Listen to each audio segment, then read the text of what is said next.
사실 뭐 같은 당에 있지만 지금 이번에 우리 국민의힘에서 소추위원으로 함께 하지 않는 부분에 대해서는 저는 절대 동의할 수 없고요.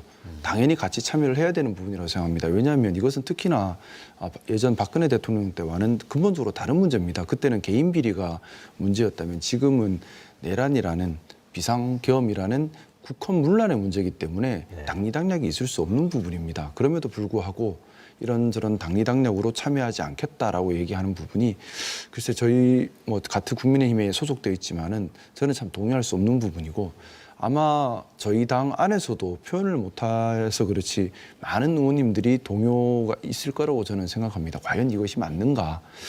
뭐 조금 더 말씀 올리면 사실 좀 저는 좀 많이 우려스럽습니다. 뭐냐 하면 어떻게 보면 대한민국 정치가 지금 정말 우려스러운 국면으로 이제 들어가는 것 아닌가라는 생각을 좀 가지고 있습니다. 뭐냐 하면은 조금 길게 얘기해도 될지 모르겠지만 이제 민주당은 거대 정당입니다. 그리고 이번 대통령의 불법적인 비상계엄으로 인해서 민주당의 힘이 더 커질 겁니다. 만약 경우에 따라서 이거 가정입니다만 민주당이 집권 여당이 된다면 거대 집권 여당이 될 텐데 그러면 견제받지 않는 권력이 될 수도 있습니다. 어떤 권력이든 견제받지 않는다면 만용을 부리고 부패하고 독주할 수 있는데 균형이 무너져 버리는 거죠. 그러면 균형을 맞추기 위한 축이 반드시 있어야 하는데 우리 국민의힘이 지금 그 역할을 할 수 있는가에서 예전에는 정통 보수 정당의 면모를 가지고 있었습니다. 보수 정당이라고 하는 것은 보수의 가치를 추구하는 거죠. 안정적인 발전을 원하기 때문에 공정성, 합리성, 개방성, 포용성이 핵심 가치입니다. 그리고 헌정질서, 자유민주주의 수호는 가장 중요한 핵심 요소고요. 그런데 박근혜 대통령 탄핵 이후에 서울, 경기 쪽 유권자와 의석을 대부분 잃어버리고 그 이후에 어떻게 보면 지지층이 이렇게 넓었다가 많이 줄어들어 버렸죠. 그런데 이번 이런 불법 비상계엄 사태를 겪으면서 중도 보수 성향의 지지자들이 더 많이 이탈을 했습니다. 그러다 보니 남은 지지자들은 약간 극우적 성향을 띤 극렬 지지자들만 약간 남는 성향이 됐고요.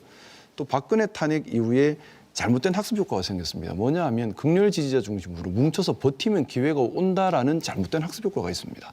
그러다 보니 사실 지금 이 국면에서 저는 그렇게 생각합니다. 저희 당이 취해야 될 부분은 제일 먼저 해야 되는 것은 국민들께 진심으로 구체적으로 사과를 드리고 행동으로 옮기고 이것이 첫 번째 단계라고 생각합니다. 그다음에는 당이 잘못된 방향이 뭔지를 확인해서 쇄신해 나가야 합니다. 그런데 정반대 방향으로 가고 있습니다. 아직 당에서 뭐 당대표께서 사퇴하면서 사과한 것 외에는 공식적인 사과가 있었다. 그것도 진지한 사과다. 그리고 그 사과가 행동으로 이어졌다라고 볼 만한 부분이 없습니다. 네. 그러면 국민들께서 받아들이기 힘드시죠. 거기다가 당 쇄신책이 나오는 것이 아니라 현재 지금까지 나오는 국면들을 보면 극렬 지지자들이 모여서 뭉쳐서 버티기로 들어가면서 시간 끌기로 가고 있습니다. 어떻게 보면 대통령의 그 지난 2차 담화가 뭐 저는 그렇게 들렸습니다. 극우여 봉기하라, 봉기해서 나를 지키라. 어떻게 보면 극렬 지지자들을 뭉치는 말이었습니다. 그 담화 이후로 저희 당내 분위기도 보면 기존에 어떻게 보면 당의 지도부가 되어서는 안 되는 분들이 저는 윤석열 대통령과 가까웠던 분 또는 가까이 교류했던 분 또는 이 사태 책임 있는 분들은 절대 돼서는 안 된다고 생각하는데 그분들이 힘이 더 실려버렸습니다. 그러면서 이제 헌법재판관 추천이나 뭐 인청이나 전부 다 비협조적인 자세로 지금 일관되게 나가고 있는 중이거든요. 저는 우려스러운 겁니다. 그렇다면 국민의힘이라는 정당이 중도 보수를 잃어버리고 극우화되면서 국민들의 지지를 얻지 못하는 정당으로 위축되고 민주당은 더 거대 야당이 되고 경우에 따라 집권 거대 여당이 돼버린다면 과연 힘의 균형은 어디서 찾아야 될 것인가. 오로지 경우에 따라서 이제 어떻게 보면 국민의힘이라는 정당이 더 극단적으로 나가면 나갈수록 이제 이 가정입니다. 네. 집권 거대 여당 민주당도 독단으로 나갈 수 있는 이유가 되는 겁니다. 그러면 양쪽이 다 극단으로 더 갈 수 있는 정치가 환경이 되지 않겠는가라는 저는 우려가 있고요.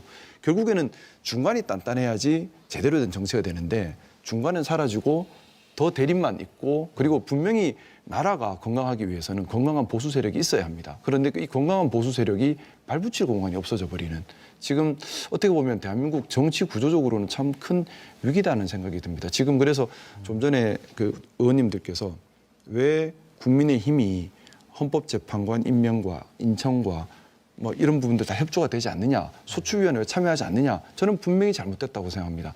저희 당의 미래뿐만 아니라 건강한 정치 구조를 위해서라도 국민의힘이 다시 쇄신하고 최소한의 국민들의 지지를 받아서 경우에 따라서 민주당이 잘못했을 때 견제할 수 있는 정도의 세력이 되어야만 합니다. 그래야지만 균형이 맞는데 현재 이대로 간다면 국민의힘은 국민들로부터 소외될 것이고 극우화될 것이고 그러면 민주당을 견제할 수 있는 힘도 잃어버린다고 생각합니다.